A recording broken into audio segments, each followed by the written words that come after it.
Hello, hello semua.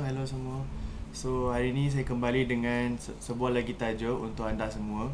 So terima kasih atas semua share views dan subscribers yang agak luar biasa untuk saya.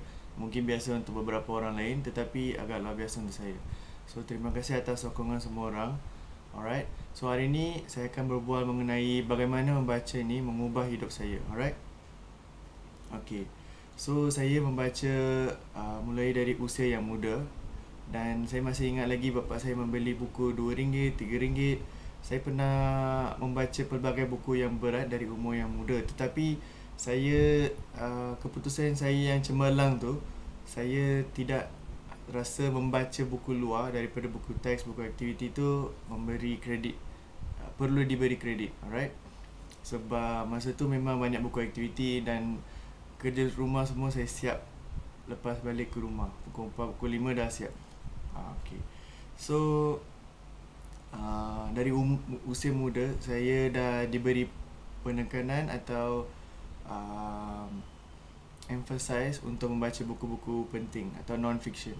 So pada umur saya rasa 9 atau 10 tahun, selain Harry Potter, okay, Harry Potter adalah antara buku siri atau fiction yang terawal yang saya baca. Tetapi masa tu saya dah baca buku pasal presiden 40, masa tu 40 plus, saya tak ingat berapa, 40 plus presiden, semua dari hidup mereka and bagaimana mereka menjadi presiden. So masa tu bapa saya dah membeli buku tu.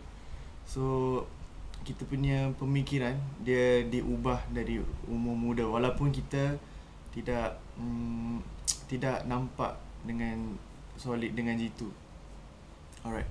So next one, kita punya fikiran. Okay, ni second point. Alright. First point, keputusan yang lebih baik. Okay, saya ingin meneruskan dari sana lagi. Okay, pada waktu umur 18, 19, 20, saya tidak suka sukatan atau cara pembelajaran di universiti sebab mereka akan memberi notes, lepas tu kita perlu hafal, dan saya rasa kebanyakan orang pun begitu kan. So masa tu saya memang tak suka membaca nota-nota universiti.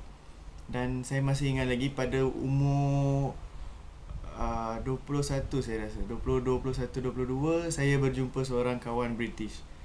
Dia selalu memberi artikel. Actually pembacaan saya serius yang sekarang bermula dari pembacaan artikel yang berat-berat mengenai falsafah, psikologi, macam-macam. So dia yang memotivasikan saya untuk membaca buku-buku berat selepas umur tu. Dan apabila saya membaca buku tu pada umur yang 20, 21, and benda tu dia telah mengubah. Okay, let's say saya punya result university BC, sometimes fail. Tapi fail tu untuk accounts saya rasa satu kali sekali. Saya tak suka accounts. So lepas tu tidak pernah ada gagal, tidak pernah ada C, A dan B saja selepas membaca. So anda nampak kan, kita punya otak ni dia berubah mengikut keadaan. Alright. So kita practice otak tu. Okay. Okay. Point kedua, dia membuat saya untuk lebih rasional. Okay, rationalism ada pelbagai cara untuk dipupuk. Okay, lebih baik anda memupuk dari muda. Tetapi membaca ni dia membuat kita mengambil selangkah belakang. Fikir dulu.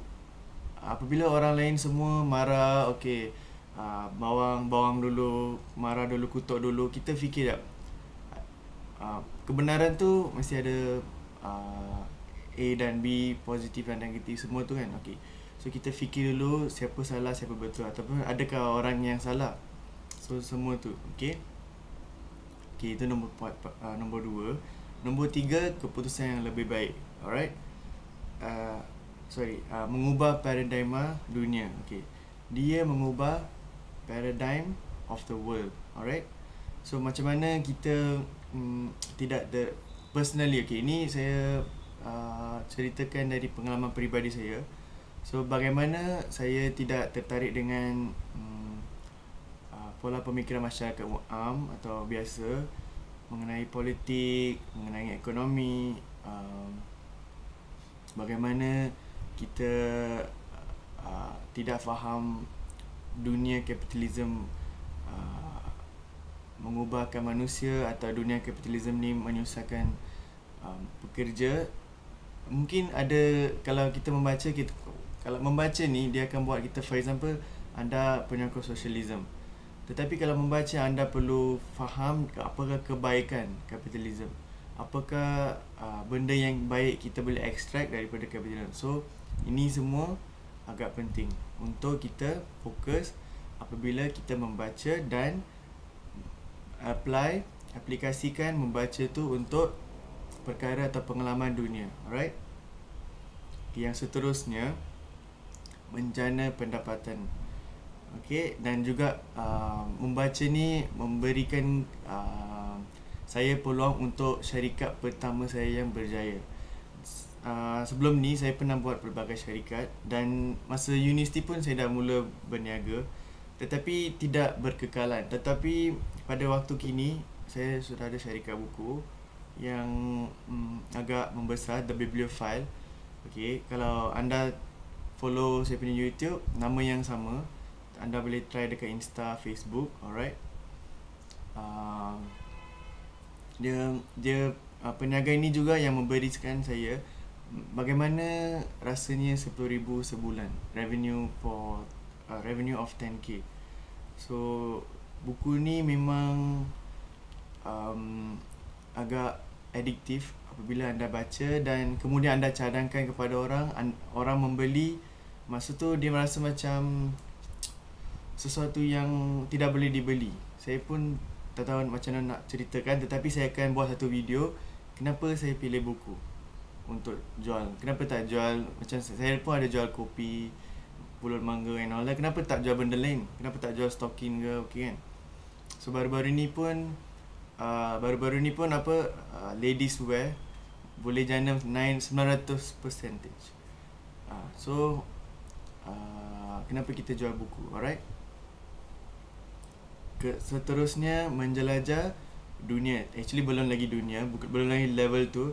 Sepatutnya PKP ni saya akan ke Vietnam bulan April, tetapi tidak dapat sebab MCO. So memang sedih. Kenapa? Okay, sebelum ni saya sudah pergi Thailand, Indonesia, Singapura, lagi mana? Yalah, I think 3 sahaja. Semua ni dengan duit ayah. Alright.